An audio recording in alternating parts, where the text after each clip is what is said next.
नमस्कार, मैं हूं अमीश देवगन और आप देख रहे हैं आर पार। क्या विपक्ष की रणनीति पूरी तरह फेल हो गई है? क्योंकि विपक्ष नोटबंदी पर गोलबंदी में जुटा था, लेकिन इस गोलबंदी में से एक एक करके पार्टियां खिसक रही हैं। जेडीयू जैसे कट्टर विरोधी खुलकर मोदी सरकार के साथ खड़े हो गए हैं, लेकिन उन पार्टियों का क्या होगा जो सिर्फ विरोध की सियासत में जुटी थी? क्योंकि दिक्कतों के बावजूद जनता सरकार के फैसले के साथ दिख रही है। जो बाजार सोमवार को बंद रहते थे, उन्हें भी आज खोला गया ताकि विपक्ष देश का मूड भांप ले, समझ ले। हालांकि महाराष्ट्र में चुनाव के नतीजे भी आए। नोटबंदी पर हो रही मोर्चाबंदी की हवा निकल गई है। तो क्या नोटबंदी पर सियासत खुद ब खुद पंचर हो रही है? आज इसी मुद्दे पर होगा आर पार और मेरे साथ होगा बड़ा पैनल।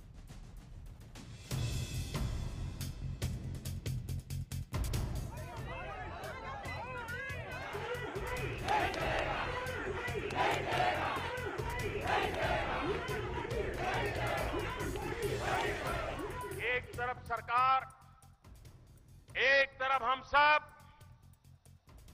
भ्रष्टाचार के सारे रास्ते बंद करने में लगे हैं।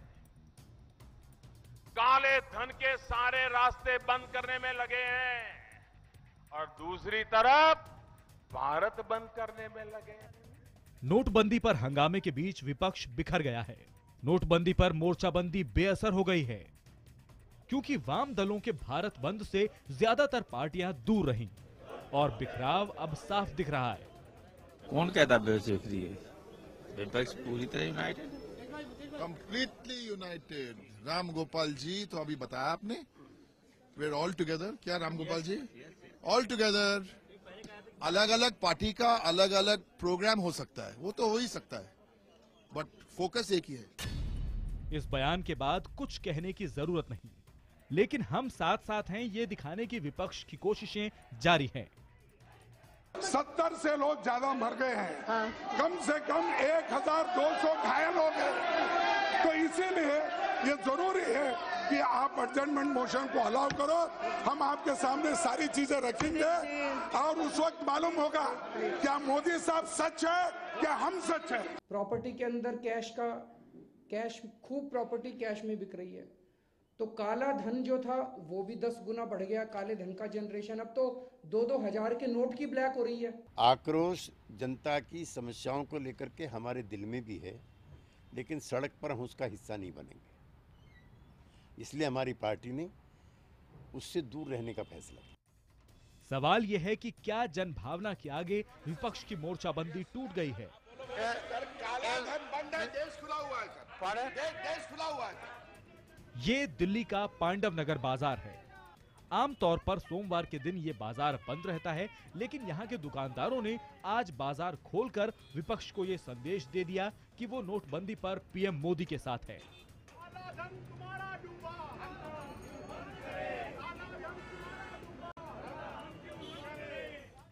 नीतीश कुमार जैसे कई विरोधी भी खुलकर नोटबंदी का समर्थन कर रहे हैं। तो क्या आम जनता की आड़ में सियासत कर रहे कुछ नेताओं की पोल खुल गई है? आज इसी मुद्दे पर होगा आर पार। और अब करते हैं नोटबंदी पर बिखरे विपक्ष का विश्लेषण, जो आपको बताना समझाना जरूरी है सरल भाषा के अंदर। एकजुट विपक्ष के दावे की निकल गई हवा, पंचर हो गया ये दावा। कैसे? भारत बंद के नाम पर अकेले पड़ गए वामपंथी, लेफ्ट अकेला पड़ गया, कोई साथ नहीं दिखा। जेडीयू जैसा घोर विरोधी भी पीएम मोदी के पाले में आके खड़ा हो गया। विरोध की सियासत करने वालों की पोल खुल रही है। आपस में गठबंधन नहीं दिख रहा, मोर्चा बंदी नहीं दिख रही, आपस में एक साथ भी नहीं दिख रहे। भारत बंद पर जनता ने विपक्ष को सबक सिखाने की कोशिश की। कई जगह बाजार खुले रहे। आज सोमवार को छुट्टी होती है, कई जगह बाजार वहां भी खुल गए। हालांकि विपक्ष का आरोप है वो बीजेपी सपोर्टेड बाजार है। चलिए अब मैं रुख करता हूं सीधे तौर पर अपने पैनल का, क्योंकि आज बड़ा पैनल है। Sambit Patra, ruling party Bharatiya Janata party के प्रवक्ता, संजय झा कांग्रेस के प्रवक्ता, सुधीन भदौरिया मेरे साथ जुड़ेंगे प्रवक्ता बीएसपी के, प्रीति शर्मा मेनन, प्रवक्ता आम आदमी पार्टी की राजीव रंजन झा मेरे साथ होंगे, प्रवक्ता जनता दल यूनाइटेड की, और मेरे साथ फोन लाइन पर डॉक्टर महेश शर्मा भी जुड़ेंगे, क्योंकि आम आदमी पार्टी ने कुछ गंभीर आरोप या फिर कहें कुछ आरोप लगाए हैं महेश शर्मा पर, क्योंकि उनके घर में एक शादी है। चलिए मैं सबसे पहले इस डिबेट की शुरुआत करता हूं संजय झा से। Sanjay Jha, my straight question to you tonight and it is a big one. मेरा पहला सवाल आपसे यही होगा, क्या आपको लगता है विपक्ष की मोर्चाबंदी, विपक्ष की गोलबंदी मोदी सरकार के खिलाफ पंचर होती हुई दिख रही है? क्योंकि आज विपक्ष के तेवर वैसे नहीं थे जैसे पहले होते थे, ऐसा क्यों? देखिए अमीश जी, हकीकत यही है कि भारत के 130 करोड़ लोगों के लिए विपक्ष एकजुट होकर मोदी सरकार की तानाशाही और उनकी निर्दयी राजनीति का चुनौती दे रही है। अब आप ये सोच लीजिए अमीश जी कि लगभग 80 से 90 लोगों की मृत्यु हुई है। अब आप ये समझिए कि उनके परिवार का क्या हाल होगा, उनके रिश्तेदारों का क्या हाल होगा, उनकी क्या गलती थी और इसकी जवाबदेही किसकी है? और यहाँ देखिए कि नरेंद्र मोदी जी और उनकी सरकार यहाँ पर घड़ियाल के आंसू बहाते हैं, लेकिन उनके लिए एक शब्द नहीं। और आज भारत का ये हाल है अमीश जी कि एक तरीके से आप किसी भी नुक्कड़ पे जाइए, किसी भी गांव पे जाइए, तो आपको मालूम है, आप तो एक बिजनेस चैनल भी चलाए हुए हैं, कि भारत में एक आर्थिक आपातकाल की स्थिति हो चुकी है। अंतर्राष्ट्रीय अर्थशास्त्री कह रहे हैं और डॉक्टर मनमोहन सिंह ने भी कहा था कि भारत की जीडीपी 2 से 3% कम होगी। पर मनमोहन सिंह अर्थशास्त्री के साथ, मनमोहन सिंह, डॉक्टर मनमोहन सिंह अर्थशास्त्री के साथ पूर्व प्रधानमंत्री भी हैं, कांग्रेस के बड़े नेता भी हैं। मनमोहन सिंह तो वही लाइन लेंगे जो आप उनको देंगे। अब एक मिनट अमीश जी, कौशिक बासु का कम से कम उनका तो तिरस्कार मत कीजिएगा। राजनीतिक जो भी रंग भारतीय जनता पार्टी लाई वो तो दूसरी बात है, लेकिन हकीकत और सच्चाई यही है कि आज आम आदमी, गरीब, व्यापारी, खुदरा व्यापारी, किसान जो कहते हैं कि भारत का एक मिडिल क्लास, उसको जिस तरीके से मोदी सरकार ने एक निर्दयी, मैं समझता हूं कि बहुत ही निकम्मी सरकार है, क्योंकि ये इन्होंने उनकी तकलीफों की, उनकी मुसीबत पर एक शब्द नहीं कहा। संजय जी, पर मेरा सवाल विपक्ष को लेकर था। विपक्ष लामबंद था, विपक्ष गोलबंद था, इतने लोगों की जाने गई है और इसकी जिम्मेदारी सिर्फ नरेंद्र मोदी जी की है जी। लेकिन विपक्ष लामबंद था, गोलबंद था, बड़े बड़े शब्द थे, लेकिन ना वो गोलबंदी है ना वो लामबंदी है, अलग थलग पड़ा हुआ है विपक्ष। अलग अलग आप अपनी लड़ाई लड़ रहे हैं, कोई बंगाल में लड़ रहा है, कोई दिल्ली में लड़ रहा है। अमीश जी एक बात बताएं, देखिए नहीं देखिए ये निर्णय हम लोगों ने लिया था कि हर राज्य में हर राजनीतिक दल अपने जो भी उनके सोच है, उनकी नजरिया हो, उसको लेके वो प्रदर्शन करेंगे। मैं मुंबई में रहता हूं, जो भारत का एक कमर्शियल राजधानी कहा जाता है, वाणिज्य का राजधानी। यहां पर आप देखिए क्या हाल है। यहां पर मेरे घर के बगल में एटीएम्स में पैसे नहीं है लोगों के पास। हमारे पास कितने लोग कहते हैं कि बैंक के पूरे ब्रांचेज में पैसे नहीं है।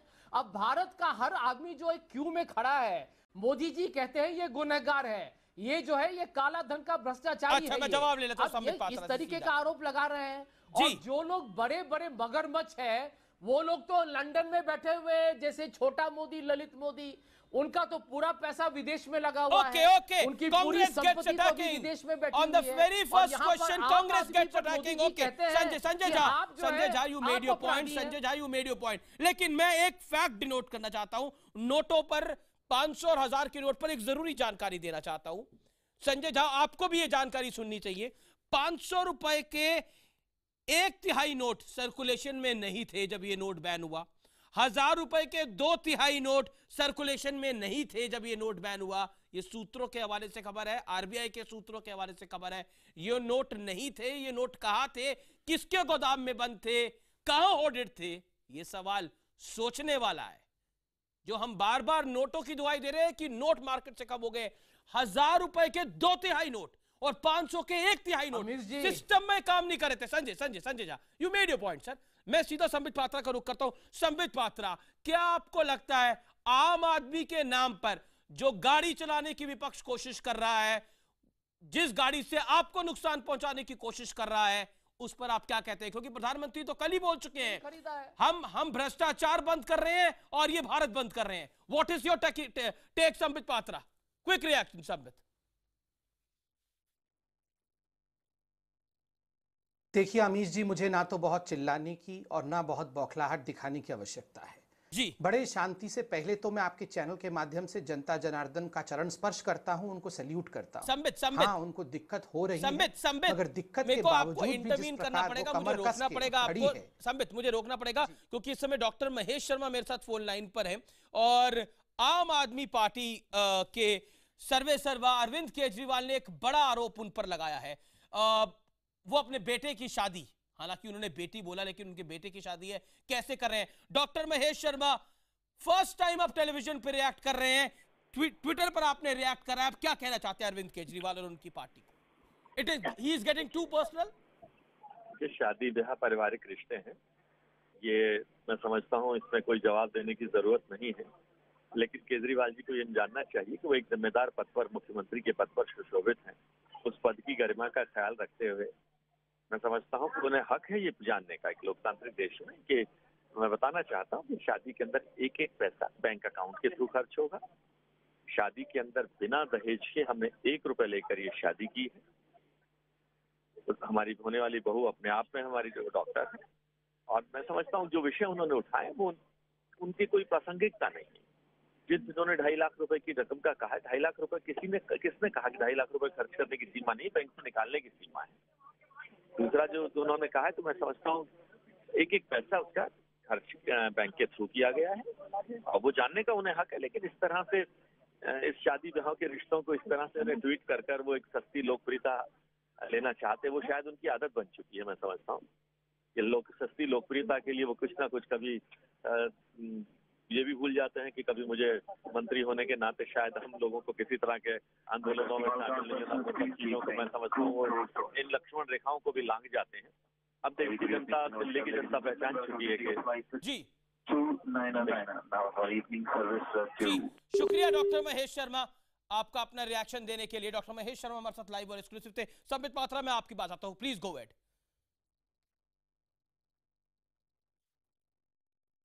धन्यवाद। मैं इतना ही कह रहा था कि आज किसी प्रकार से बिफर कर चिल्लाकर जवाब देने की आवश्यकता नहीं है। मैं तो देश की जनता को आपके चैनल के माध्यम से सलाम कर रहा था कि हाँ, बहुत सारी परेशानियों के बावजूद भी वो देख पा रहे हैं जो विपक्ष के नेता जानते हुए भी देखना नहीं चाहते हैं। जनता जान पा रही है कि काले धन के खिलाफ मुहिम है, ये जो मगरमच्छ बैठे थे धन को ऐंठ करके उनके खिलाफ मुहिम है, इसलिए कमर कस के जनता तो लग गई है।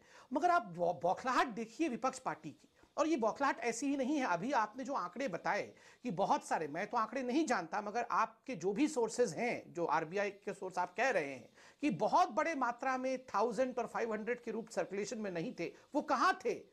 ये 5000 करोड़ का नेशनल हेराल्ड का स्कैम जिसमें मां बेटे दोनों आज बेल पे बाहर हैं, वही होंगे और कहां होंगे?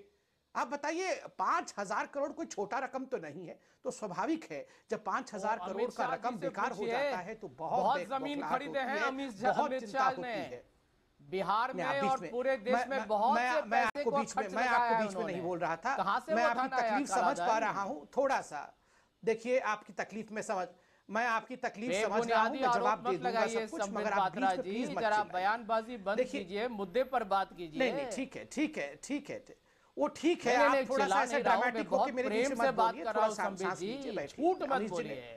हाँ, वो अमीश जी ने थोड़ा प्रेम मन में रखिए। नहीं, मेरे को आपकी प्रेम की आवश्यकता नहीं, वो आपकी प्रेम अपने पास रखिए, मुझे जवाब दीजिए। आपने एक टीवी चैनल में कहा है, देखिए जहां तक ये जो संबित पात्रा ने एक टीवी चैनल में कहा है, यदि भारत के 80 लोग की मृत्यु हुई तो ये बलिदान कोई बड़ी बात नहीं है। इन्होंने किसी टीवी चैनल में बोला है, वो पूरे ट्विटर पे लोगों ने लिखा है। कहाँ कहा है? दिखा दीजिए। आपने ये बोला था, मैं चैलेंज करता हूँ, दिखा दीजिए लोगों से, दिखा दीजिए ने कहाँ कहा है? अरे नहीं, मैं चैलेंज करता हूँ आपको। नहीं, मैं चैलेंज करता हूँ, कहाँ कहा है? दिखाइए ना। आपने कहा है कि आप दिखाइए ना, आपके पास कुछ है तो दिखाइए ना। भारत के लोगों की जानें गई हैं, उनकी कुर्बानी हुई है तो ठीक है, प्रवक्ता ने आप लिखा उनके है, रिश्तेदारों पर एक आपके आंसू नहीं गिरते हैं और आप ऐसी भाषा का इस्तेमाल करते हैं, ये यही सिद्ध करता है कि आप कितने बेदर्द हैं, आप कितने बेरहम हैं और आप कितने बेशरम हैं। झूठे जो लाइन की तस्वीर अफ्रीका का संबित पात्रा जी, आप लोग बेरहम हैं और बेशरम हो चुके हैं। फोटो लाके ट्वीट करता है, आपको हिम्मत है तो स्टूडियो से निकलिए और नुक्कड़ पे जाके बात कीजिए, आपको जवाब मिलेगा। अमीश जी, मैं जरा बात आप जाइए ट्विटर पर पढ़िए ना, ट्विटर पर पढ़िए, वो सब लिखा हुआ है खुले। अनपढ़ लोगों को आप बुलाते हैं, ये अनपढ़ लोगों को मत बुलाइए। देखिए डेकोरम मेंटेन करना चाहिए डिबेट का। अच्छा आप दिखाइए ना, आपके पास अमीश जी इनका गुरूर देखिए, ये घबरा गए हैं तो इनको अब हमको अनपढ़ कह रहे हैं। अच्छा कोई जवाब नहीं है तो दूसरे परी दूसरों की तरह संजय झा, अब आपने अपनी बात रख ली, 20 सेकंड दीजिए संबित पात्रा को। संबित पात्रा आपके पास 20 से 25 सेकंड अपनी बात कंप्लीट करिए आप।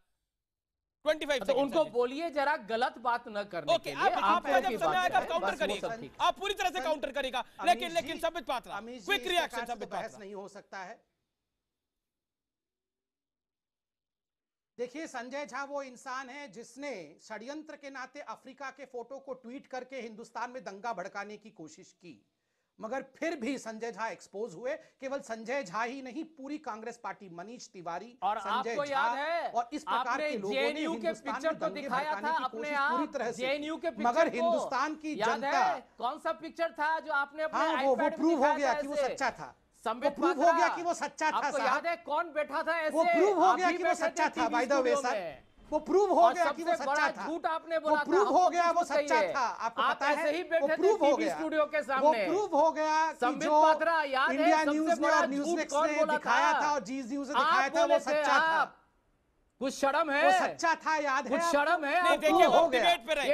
ओके संजय विषय पे रहे। 5,000 करोड़ निकल कर माँ बेटे दोनों बेल पे बाहर है। नो रोकना तो हमारी जिम्मेदारी है। जी ओके संबित मैं आपके पास वापस आता हूँ। मैं कैसे बोलूं बताइए, इनको देखिए जरा। संबित मैं आपके पास वापस आता हूँ। देखिए काला दिखा, वो काला रंग का दिखा भी रहे हैं, काले धन के खिलाफ लड़ाई है और कुछ काला दिखा भी रहे हैं। मैं इसको कंप्लीट कर लूं 10 सेकंड में।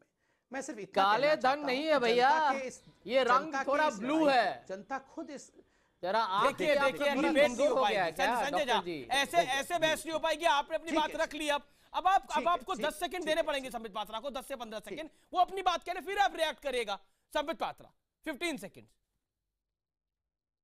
Sambit Patra quickly 10 second, 10 to 15। देखिए ये राजीव जी भी बैठे हैं और मैं इतना कहना चाहता हूं कि इस पे गंभीरता रखिए। ये बहुत गंभीर विषय है। काला धन जो इतने दशकों तक एक महत्वपूर्ण विषय था, उस पर अटैक हुआ है। स्वाभाविक है कि बहुत तकलीफ कुछ लोगों को हो रही है। जनता को जो तकलीफ है हम समझ रहे हैं, हम उसके निदान के लगे हैं। अगर विपक्ष के पास कोई सवाल, आपके खिलाफ मोर्चाबंदी हो रही है, सवाल आप पार्लियामेंट में पूछें, मेरा सवाल आपसे, उसका जवाब होना चाहिए। मोर्चाबंदी हो रही है, आप उस मोर्चाबंदी को तैयार हैं? आप निकल पाएंगे उस मोर्चाबंदी से? मैं straight question to you Sambit. देखिए सच बिल्कुल स्ट्रेट आंसर है। आप देखिए सच के खिलाफ कब मोर्चाबंदी नहीं हुई? जब महात्मा गांधी लड़ने निकले थे तो पूरी मोर्चाबंदी हो गई थी। जब विवेकानंद लड़ने निकले थे तो पूरी मोर्चाबंदी हो गई थी। तो बीजेपी को महात्मा गांधी एंड स्वामी विवेकानंद होगी। Okay sir, you made your point. Okay sir, you made your point. Now आम आदमी पार्टी। मैं प्रीति मेनन के पास चलता हूं सीधा। प्रीति मेनन, आज अरविंद केजरीवाल साहब ने एक प्रेस कॉन्फ्रेंस करी, जिस प्रेस कॉन्फ्रेंस में उन्होंने डॉक्टर महेश शर्मा को पर्सनल अटैक करा उनके बेटे की वेडिंग को लेकर, और उसके बाद उन्होंने बोला कि पिछले कुछ दिनों के अंदर 10 गुना, 10% नहीं 10 गुना करप्शन बढ़ा है। केजरीवाल साहब इतना बड़ा बयान किस बिना पर दे रहे हैं? क्या आपको लगता नहीं है he is a responsible chief minister of Delhi state? उनको कोई भी बयान संभल के देना चाहिए। किस आधार पर आम आदमी पार्टी के मुखिया ने 10 गुना बढ़ा है करप्शन पिछले कुछ दिनों के अंदर वो बयान दिया? आप मुझे बताइए। पहली बात तो मैं ये कहना चाहूंगी कि विपक्ष ने बंद का ऐलान ऐसे किया था, ये बस टीवी चैनल्स में फैलाई हुई अफवाह है। आम आदमी पार्टी ने कोई बंद का ऐलान नहीं किया था। हम बंद में यकीन ही नहीं करते क्योंकि बंद आम आदमी को ही हानि पहुंचाता है। हमने बोला था कि हम प्रोटेस्ट करेंगे और आज घमासान प्रोटेस्ट हुए हैं। दिल्ली में, मुंबई में हो रहे हैं और हर जिला में आम आदमी पार्टी के प्रोटेस्ट हो रहे हैं और ये शुरुआत है। आज खुले रहे थे जी, मेरे को आप पहले बात पूरी करने दीजिए। अगर आप बीजेपी के प्रवक्ता हैं या आप एंकर हैं, आप मुझे तो मेरी बात पूरी करने दीजिए। प्रीति जी, जब मैं फैक्ट बोलूंगा तो आपको मैं किसी का भी प्रवक्ता लगूं, लेकिन मैं इस देश के आम आदमी का प्रवक्ता हूं, इस देश के व्यूअर का प्रवक्ता हूं, इसलिए आपको हो सकता है बुरा लगे। मेरे सवाल बीजेपी को भी बुरे लगते हैं, कांग्रेस को भी बुरे लगते हैं और आपको भी बुरे लग रहे होंगे, लेकिन you make your point. Stop making comments and allegations. Make your point Preeti ji, please go ahead. I am trying to make my point and therefore I would like to get the space to speak. तो पहली बात तो ये कि ना बंद का ऐलान किया था, ये बंद टेलीविजन मैन्युफैक्चर्ड बंद था और इस बंद के अलावा प्रोटेस्ट हुए हैं और होते रहेंगे। दूसरी बात, शादी में उन्होंने आके बोला कि सारी पेमेंट चेक से हुई है, बहुत खुशी की बात है। क्या वो हमें बता सकते हैं कि उन्होंने क्या फूल वाले को भी चेक दिए थे? जब उनके यहाँ लड़की का टीका हुआ था और लड़की को पैच खुआई दी गई थी, तब क्या वो भी चेक से दिया गया है, पेटीएम से दिया गया होगा? अब मुझे बताइए, शादी होती है, हिंदू परिवार में शादी होती है, मुस्लिम परिवार में शादी होती है, लड़िए, किसी के बच्चे की शादी हो रही है, उसने उसके फूल वाले के पैसे कैसे दिए? आपने मुझसे पूछा कि चीफ मिनिस्टर ने किस जवाबदारी से ये सब मुद्दा सामने रखा है। उन्होंने पूछा 10 गुना करप्शन बढ़ गई है, उन्होंने बोला 10 गुना करप्शन बढ़ गई है पिछले 10 दिनों के अंदर। वो मेरे को अपना सवाल याद रहता है प्रीति जी। प्रीति जी, आप आर पार में हैं और अमीश देवगन के सामने हैं, इसलिए आप मुझे मेरे सवाल को तोड़ मरोड़ के पेश मत करिए। मेरा सवाल बहुत सीधा है, किस आधार पर 10 गुना करप्शन बढ़ी है मैडम, वो बताइए। खाना बनाने वाले रखे होंगे, उनको भी आपने चेक से पैसे दिए? मैडम, आपको महेश शर्मा के बेटे की शादी पे डिबेट करनी है तो मैं अलग से डिबेट करा लूंगा। हम डिबेट किस विषय पे कर रहे हैं? हम डिबेट किस विषय पे कर रहे हैं आज? शर्मा जी को चैनल पे नहीं लाई, आप महेश शर्मा जी को चैनल पे लाए तो आप हमारा जवाब भी सुनिए। आपने उनकी बात रखी, अब आप हमारा जवाब भी सुनिए। हम कहते हैं कि हर हिंदू परिवार 10 गुना करप्शन कैसे बढ़ा? मुस्लिम परिवार की 10 गुना करप्शन 10 दिन में कैसे बना? That's my point. Answer me that now, answer me that now. 10 Guna corruption कैसे बढ़ा इस देश में? 10 गुना करप्शन पिछले 10 दिनों में कैसे बढ़ा? ये कैसे बोला? ये कैसे बोला? मैं पूछता हूं सीधा, इस मुल्क में 10 गुना करप्शन कैसे बढ़ा? बताइए आप मुझे। महेश शर्मा भी आपने बोल दिया, मैं सब बातों से जवाब ले लूंगा। इस मुल्क में 10 गुना करप्शन कैसे बढ़ा? बताइए आप मुझे। और फिर मैं आपके दोस्त से पूछूंगा, जनता दल यूनाइटेड भी यही है, अरविंद केजरीवाल के दोस्त है नीतीश कुमार, मैं पूछूंगा उनसे। 10 गुना करप्शन इसलिए बढ़ा है क्योंकि हर घर में हर छोटे कामगार के साथ मिलकर दलाली हो रही है। 2000 रुपए 30-35% मैडम, मुझे तथ्य बताइए, हवा में बात मत करिए। आप हवा में बात कर रही है, आप मुझे तथ्य बताइए। तथ्य नंबर 1, 2, 3 अगर आपके पास है तो बताइए। मैं आपको 30 सेकंड देता हूँ। I will put finger on my lips madam, मैं अपना मुंह बंद कर लूंगा। आप मुझे तथ्य बताइए 3। I want you to respond on 3 facts, give me that tonight. Circulation में नहीं है, ये आपको कहां से मिला? 2/3 नोट सर्कुलेशन में नहीं है, ये फैक्ट आपको कहां से मिला?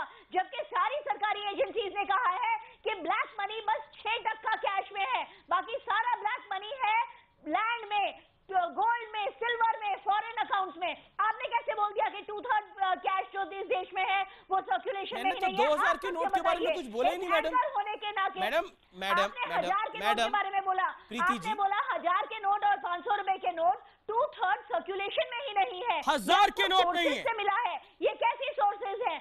ऐसी कोई सोर्सेज नहीं है। 500 के नोट 50% ऑफ द इकोनॉमी थे और वो मैंने तो सोर्सेज के हवाले से खबर दी।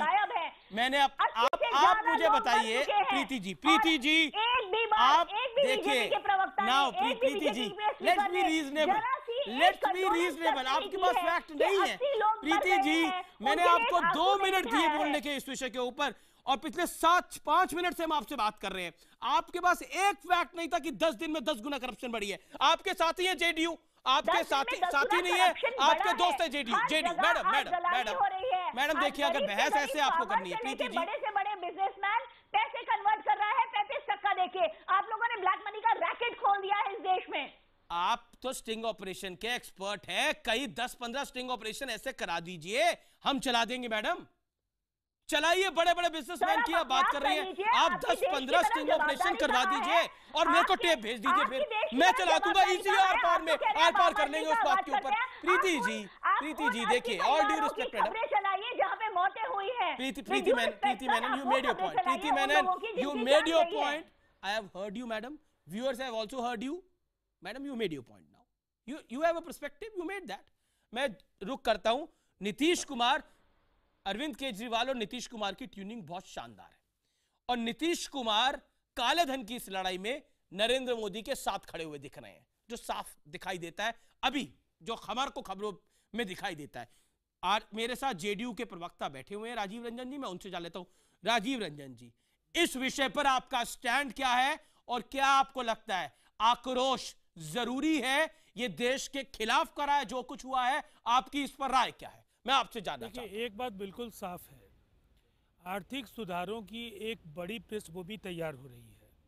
नरेंद्र मोदी जी ने जो फैसला लिया, इसकी मुक्त कंठ से सराहना नीतीश कुमार जी ने की और लगातार हम ये कहते रहे हैं कि अगर इसके क्रियान्वयन में कुछ सावधानियां बरती गई होती तो और लोगों को ज़्यादा कठिनाइयां भी नहीं होती और इसका व्यापक लाभ भी मिलता। लेकिन अभी भी जो सूचनाएं मिल रही हैं, अब धीरे धीरे कतारों में लोग कम हो रहे हैं और कठिनाइयां भी कम हो रही हैं। तो मुझे ऐसा लगता है कि एक महत्वपूर्ण शुरुआत कहीं ना कहीं नोटबंदी के जरिए इस देश में हो चुकी है। और इसके बाद राजीव एक छोटे से सवाल का जवाब मैं आपसे ब्रेक के बाद आके लेता हूं। मैं ब्रेक के बाद आपसे उसका पर्सपेक्टिव जानना चाहूंगा। लेकिन आर पार में आज हम बात कर रहे हैं नोटबंदी पर, बिखरे हुए विपक्ष की। और क्यों बिखरे हुए विपक्ष की? एक कुछ और कह रहा है, दूसरा कुछ और कह रहा है और तीसरा कुछ और कह रहा है। और आम आदमी पार्टी ये भी कह रही है हमने तो कभी बंद की बात करी नहीं, हमने तो कभी आक्रोश की बात करी नहीं। आक्रोश दिवस था आज, आक्रोश की बात करी नहीं। अब देख रहे हैं आर पार और मेरे साथ आज के पैनल में संजय झा, संबित पात्रा, प्रीति शर्मा मेनन, राजीव रंजन। मैं सीधा रुख करता हूं इस दौर में संबित पात्रा आपका। संबित पात्रा, बार बार बड़े सारे आरोप लगाए जा रहे हैं। कांग्रेस आरोप लगा रही है, आम आदमी पार्टी तो कह रही है कि पिछले 10 दिनों में 10 गुना करप्शन बढ़ गई है। क्या आपको लगता है कुछ चूक सरकार से हुई है? सहूलतें बेहतर हो सकती थी, इंतजाम बेहतर हो सकते थे। अगर वो इंतजाम बेहतर होते तो विपक्ष के पास सवाल पूछने का मौका कम होता। संबित पात्रा,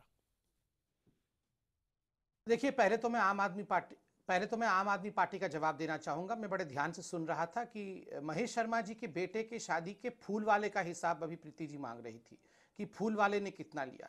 देखिए सबसे बड़ा फूल वाला पता है अमीश जी कौन है? सबसे बड़ा फूल वाला तो अरविंद केजरीवाल है। फूल बनाने की मशीन, पूरे देश को फूल बनाया है इसने। आप बताइए, ये व्यक्ति बोल रहे थे कि हम भ्रष्टाचार के खिलाफ लड़ने आए हैं, काला धन ठीक करने आए हैं। ये इस तरह से काला धन ठीक करने आए थे? जब काला धन ठीक हो रहा है तो फूलवाला खेल रहे हैं हमारे साथ। सबको एनपीएस बांटते रहे हैं। 8 लाख करोड़ आपने लोन बांट दिए हैं। मैं आपके बीच मैं आपके बीच में नहीं बोल रहा था। मैडम मैं आपके बीच में नहीं बोल रहा था। शांत, तबीयत खराब हो जाएगी। फूल वाले को, हलवाई को, खाना बनाने वाले को तो नहीं मांगा। अभी तो मांग रही थी फूल वाले को कैसे पैसे दिया। हर घर में हिसाब। अच्छा हो गया मैंने बोल दिया, हो गया। एक एक करके बोलेंगे, एक एक करके। प्रीति मैनन, प्रीति जी आप 20 सेकंड मौका दीजिए, फिर आप 20 सेकंड में जवाब दीजिए। मेरी गुजारिश है, फूल वाला गुजारिश है। अब मुझे जवाब देने दीजिए। देखिए let's be fair Preeti. Okay Sambit Patra 20 second for you. मेरे सवाल का भी जवाब दीजिए। मैं कैमरा एक सेकंड मैं कैमरा पर्सन से कहूंगा इसको जूम भी करे। आज से 10 दिन पहले कांग्रेस हमसे सवाल पूछ रही थी कि अमूल में तो बड़ा नुकसान हो गया, वहां जो अमूल के कर्मचारी हैं वो तो सड़क पे आ जाएंगे। आज टाइम्स ऑफ इंडिया में ये आर्टिकल है 9 नंबर पेज में कि अमूल को 20% फायदा हुआ है पिछले वर्ष के मुकाबले। प्लीज दिखाएं इस न्यूज आइटम को कि किस प्रकार आज अमूल के तमाम कर्मचारियों का अकाउंट बन चुका है और पेमेंट उनके अकाउंट में जा रहा है। न्यूनतम वेज, ये लेफ्ट के लोग कहते हैं अखबार से आपने ये अमूल, इसी अखबार से आपने अमूल की स्टोरी उठाई है, उसी अखबार में एक सर्वे भी छपा हुआ है, उसको भी पढ़ लीजिए। मुझे और 10 सेकंड देखिए। हाँ, जिस अखबार से आपने अमूल की स्टोरी उठाई है उसी अखबार में एक सर्वे भी आया हुआ है, उसका भी जवाब दे दूंगा, वो भी पढ़ लीजिएगा। मैं टाइम्स ऑफ इंडिया का सर्वे का भी जवाब दे दूंगा। वो भी पढ़ा हूं, लेके बैठा हूं, जवाब भी दूंगा। यहाँ पे असम टी गार्डन में 10.5 लाख कर्मचारियों का विषय लिखा है कि कैसे उनके अकाउंट खुल के उनके पैसे जा रहे हैं। मिनिमम वेज पहले इन्हीं कर्मचारियों के लिए एट्रोसिटी होता था, अत्याचार होता था, कागज में दस्तखत कराते थे कि आपको 8,000 रुपए दे दिए और 2,000 रुपए ही देते थे। अब पूरा 8,000 रुपए उनके अकाउंट में चला जाएगा। कांग्रेस कुछ कहना चाह रही है। हो रही है Sanjay Jha, Sanjay Jha, you can react, you can go ahead. Preeti, hold on, I'll come back to you, Preeti. Sanjay Jha first, okay, Sanjay Jha. Preeti, hold on, Sanjay Jha first, then you can react. Sanjay Jha. Amish जी, बड़ा हास्य योग्य है जी, ये बड़ा हास्य योग्य है कि वही शख्स जिसने कहा था कि भारत के नरेंद्र मोदी जी का वो 15 लाख नहीं होता है जो हर भारतीय के अकाउंट में आने वाला था, वो जो सबसे, अरे संबित जरा चुपचाप 2 मिनट सुनो भाई, जो 15 लाख का जो नरेंद्र मोदी जी ने भारत के 125 करोड़ लोगों को, 130 करोड़ लोगों को एक झूठे वादे से विश्वासघात किया, उसको अमित शाह ने बोला ये जुमला है। और वही अमित शाह पर आरोप लगाया गया है जेडीयू से बिहार में कि उन्होंने काले धन के साथ उन्होंने जमीनें खरीदी है आपके पास। अरे पात्रा काहे बीच में टोकते रहते हो यार, 2 मिनट सुनो तो, करेक्ट कर लीजिएगा। 2 मिनट सुनो तो। पुराने नोट में ले लीजिएगा, वहां पुराने नोट पे रखे हुए हैं। सबसे बड़ा झूठ बोलने वाला नरेंद्र मोदी की विश्वसनीयता पे हम क्या बोलेंगे? अरे जो आदमी संबित जी, संजय जी, घड़ियाल के आप दोनों में प्यार बहुत है जो स्क्रीन पे दिख रहा है। उनको सुनिए जी, एक करके बोलेंगे तो मेरे लिए थोड़ी आसानी हो जाएगी। हमको प्यार बहुत है नरेंद्र, मैं तो इतना ही बोलूं कि भारत को एक राजनेता चाहिए, अभिनेता नहीं भाई साहब, अभिनेता नहीं नेता चाहिए। और जहां तक अमित शाह पर आरोप लगे हुए हैं, ये क्या भ्रष्टाचार पर बोलेंगे? अमित शाह भारतीय जनता पार्टी का करोड़ों की संपत्ति इन्होंने खरीद लिया है विमुद्रीकरण के पहले। और सबसे बड़ा लेकिन संजय झा कि आज विपक्ष क्यों तितर-बितर हो गया? संजय झा साहब, विपक्ष तितर-बितर क्यों हो गया? विपक्ष एक साथ क्यों नहीं है? विपक्ष एक साथ क्यों नहीं है? अधूरे आक्रोश से नोटबंदी की जो आप लड़ाई संग्राम महाभारत कर रहे थे, वो कैसे जीतेंगे? सवाल का जवाब। अमीश जी, विपक्ष, हर विपक्षी पार्टी की अपनी रणनीति होती है जी, हर विपक्षी पार्टी की अपनी रणनीति होती है। मतलब आप अलग-अलग हैं। हमने भी यहाँ आक्रोश दिखाया है, हमने भी कोई यहाँ पर बंद, आम आदमी पार्टी कह रही है हमने तो आक्रोश भी नहीं दिखाया, हमने तो भारत बंद भी नहीं दिखाया। बात यह है कि आज भारत के उच्चतम, अच्छा नीतीश कुमार, संजय झा जी, नीतीश कुमार साहब लोकपाल बिल को क्यों खत्म नीतीश कुमार प्रोटेस्ट किया है, हम आक्रोश दिखा रहे हैं। मैडम आपका चांस आएगा, आपसे सवाल पूछूंगा मैं। मैडम आपका नंबर आएगा, मैं आपसे सवाल पूछूंगा। संजय झा, नीतीश कुमार पर आप क्या कहना चाहते हैं? आपके साथ सरकार चला रहे हैं, वो कह रहे हैं बेहतर फैसला है, बेहतरीन फैसला है। राजीव रंजन ने अभी बोला, बताइए संजय झा, नीतीश कुमार पर क्या कहते हैं आप?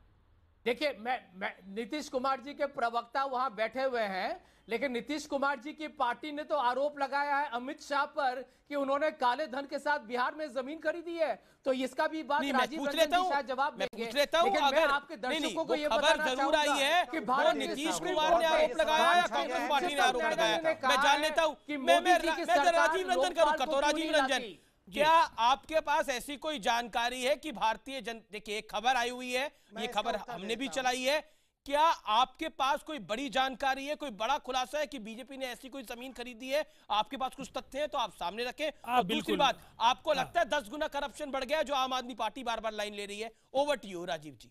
देखिए, मैं उनकी पार्टी के वक्तव्य पर कोई प्रतिक्रिया नहीं दूंगा। लोकतंत्र में अपने तरीके से हर पार्टी स्टैंड तय करती है। मैं इतना जरूर कहना चाहूंगा, काला धन को लेकर के भारतीय जनता पार्टी और नरेंद्र मोदी जी के नेतृत्व में जो एनडीए की सरकार ने फैसला लिया, उस फैसले के साथ हम लोग पूरी ईमानदारी के साथ खड़े हैं। लेकिन जो कुछ विरोधाभासी जो समाचार मिले हैं, उससे निश्चित तौर पर कठिनाइयां इनकी बढ़ सकती है। इसलिए कि जो ज़मीन को लेकर के पूरे देश के 675 ज़िले हैं और 1000 के आसपास संगठनात्मक ज़िले हैं, उन ज़िलों में कार्यालय बनाने का इन्होंने नीतिगत निर्णय लिया था, इनका ये कहना है। हमारा आरोप है कि इन 2 महीनों में बिहार में 25 जिलों में ज़मीनें खरीदी गई हैं। उसमें इनके नेताओं ने कहा आरटीजीएस से लिया गया, हम लोगों ने कहा नकदी से खरीद हुई, उसके दस्तावेजी सबूत भी हम लोगों ने दिए। और वो हम लोगों का ही एक्सपोजर है, वो पूरी मुस्तैदी के साथ हर दिन कई नए तथ्य निकल करके आ रहे हैं। उन तथ्यों के साथ हमने उनको चुनौती दी है कि पूरे देश में ऐसे कई कोटा से लेकर के अन्य राज्यों से भी ऐसी खबरें आई हैं। राजीव जी, मैं एक बात और केवल मैं 30 सेकंड आपका ले रहा हूँ, बल्कि 20 सेकंड 10 सेकंड मैं ले रहा हूँ। हमारा ये कहना है कि 10% करप्शन भी बढ़ा इस देश में 10 दिनों में। नहीं, मैं उस बात के बारे में अभी कुछ नहीं कह रहा हूँ। मैं ये कह रहा हूँ वो आप पार्टी की तरफ से उस सवाल पर जवाब लीजिए।